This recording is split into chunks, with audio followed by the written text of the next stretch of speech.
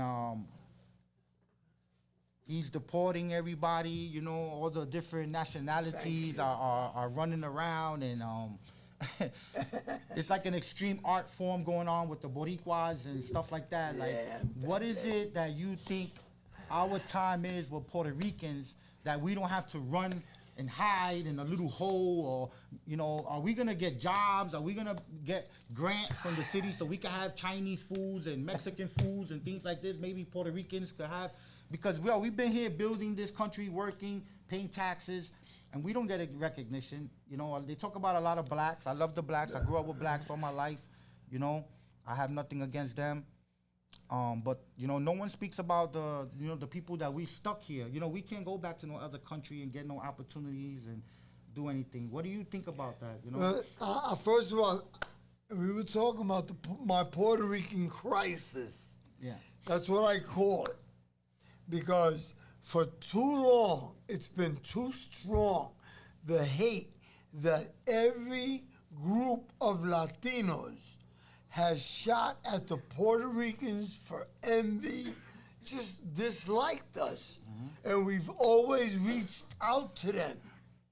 But it's every Latin ethnicity.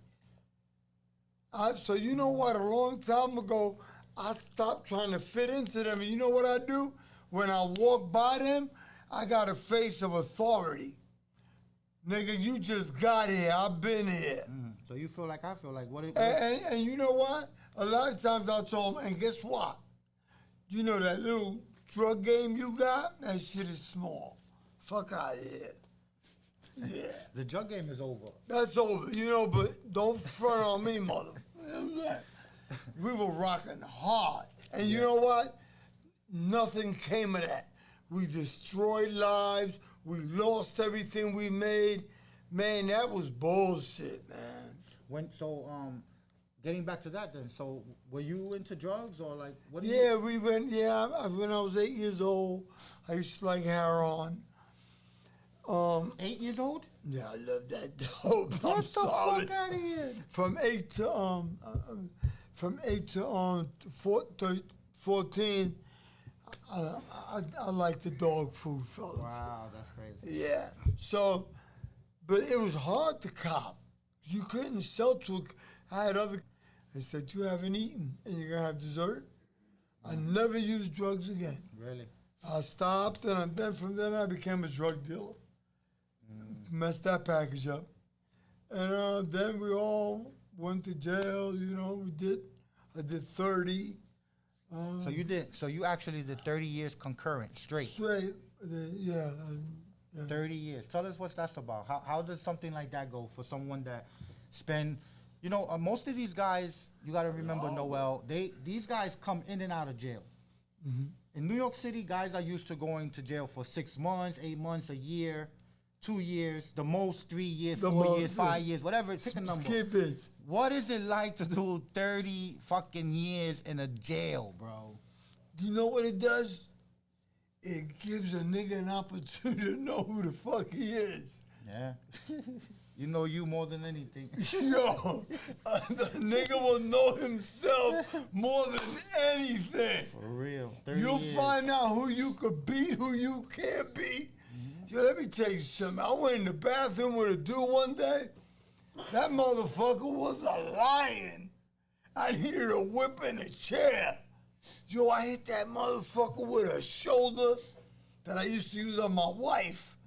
And yo, this nigga didn't go down. You ever been stabbed in prison? Nah, I was in a gunfight, but thank God, no, he didn't hit me. Let's talk about prison. You ever seen any rapes or anything like that? There was a lot of bullshit, but you really can't rape a guy in prison because people are gonna feel your energy. Most of them want it. Like, there's a lot of- Yeah. Because you tell a guy, yo, that guy you hanging out with ain't no good. Next day, he's still with him. He's with him, yeah, you're the best buddies now. You know, people tell me, yo, you know, if you find a candy bar on your bed, I put a sign up, listen, we accept all major candy bars. Bring a candy, motherfucker. Yo, we had fun, though. It was a lot of fun, man. I've been in prison. I had a little, I got through my days. There were good days, bad days, but, it was through other inmates that we had to get through our tragedy together. We don't realize how strong and how united we are in bad situations. But we held each other down, though. Yes. Do you still pray? Are you a Listen, do you bro, fear God? Bro, I have a relationship with the Lord. Okay. I go to a church, Clifton, New Jersey. Brothers, I'm going to tell you something, man. Above and beyond everything else, what I said tonight, the way I said it, was because I identify I'm from the boogie down. And a brother just made me laugh. One of the brothers said, yo, I had hit a guy in the store with something, and I looked, I said, this is the Bronx, baby. This is the Bronx. I want to cut you off. The Bronx, what do you see of the Bronx? Is it still like a tragedy, or do you see growth? Man, You remember, in our time, everything was burnt. It was the burnt down Bronx when I grew up. An it was ashtray. shitty. It was shitty. You couldn't do nothing. People jumping on mattresses. Now, you got some quality people here now. Yeah, you got a lot of integration of other nationalities. You got some quality people. There was some money, I guess, put in through a lot of the highways is changing. But not in South Bronx. They had a problem with that. Not a penny went down there. Yeah, there could be more done. Guys, if you're listening, please give us a hand in the Bronx. We need some activities. You guys bombard us with this stuff on the news every day. The train, people pushing, the cab driver got killed, this person, that. Y'all just fill our minds with so much poison. There needs to be like a pause button in the media.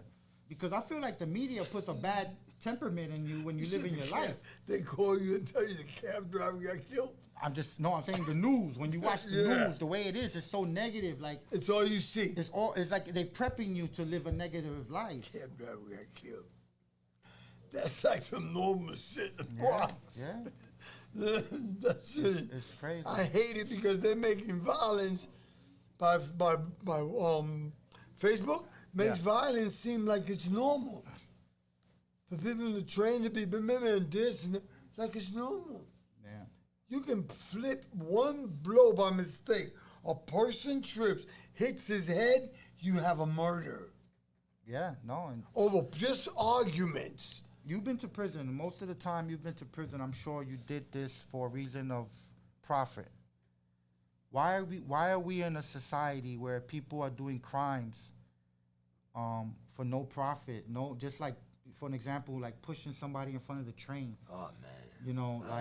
What people get in trouble for a reason. They pick and choose, but now we're in a society where people are just doing anything now, man. I seen a video where a guy took shit and smudged it in the lady's face because she was sitting down at the train station. I see that, man. So obviously something's going on. We gotta. It's madness. Yeah. But I want you to know that one of the things that I want to just show my gratitude is I want to thank God for the president that we have. Trump. So you like Trump? Did you vote? Did you vote for Trump? Let me tell you something. I'm not allowed to vote, but I steered some shit his way. Yeah. Because I love, that man, that's mine. He's a gangster. He's not a diplomat. He's rude. He's a rude motherfucker, man, but that's my man. And he's getting shit done. And, it's like on his note, he was talking about Puerto Rico. And I tell Puerto Ricans, man, yo, man, you are Americans, man. Nobody could look down on you. Nigga, y'all the cream of the crop. They lean on us so they can get in. Man, we the door. We're the door. You hear me? So when you pull back and you let them deal with them crackers, our brothers, our fellow Americans, they're going to find it harder. You know what I'm saying? Do your thing. That's what's up. appreciate us. I'm very grateful. I'm German, so you 100% Puerto Rican, right? Amen. I'm half German, half Puerto Rican, but yeah, I love my Puerto Ricans. You know, that's all I know. I'm German because my dad was. That's about it. But yeah, that's gonna be the conclusion of our show, guys. Thank you for tuning in. Once again, go check out Mr. Rivera. Do you have any pictures? I want to say that, you know, Pin Down Films. I want to say something that I don't care where I go after this because I think I'm heading to Florida. I got some people down there that I'm gonna do some of this with, but I feel comfortable here. But I want y'all to know this was my first show. Yeah. You hear me? Yeah. I did one in Long Island, but that was based on a movie we were gonna do. Yeah. Anyway, you're always welcome to come back. Amen. And bring me some of your work. I will. I want to see those paintings in person. Thank you. We'll showcase them. Thank you for having me. Next time, all right? This is all boogie down here. You tuned in to Pin Down Films. We Outside Live podcast. Shout out to Anthony in the background, all the fellas that's here watching it on YouTube. Everybody gonna give it a like, follow, subscribe if you can. We appreciate you. We're not big, we're not the biggest, but we working, we here. We're gonna give you different stories. We're gonna bring very interesting people from time to time. You'll understand why. You're gonna see this person in different platforms and different things, and you'll understand why he was here today. Thank you for tuning in. Much love to everybody, and keep it going, everybody. Hit me up if you need anything done on this show, and drop a like and subscribe to the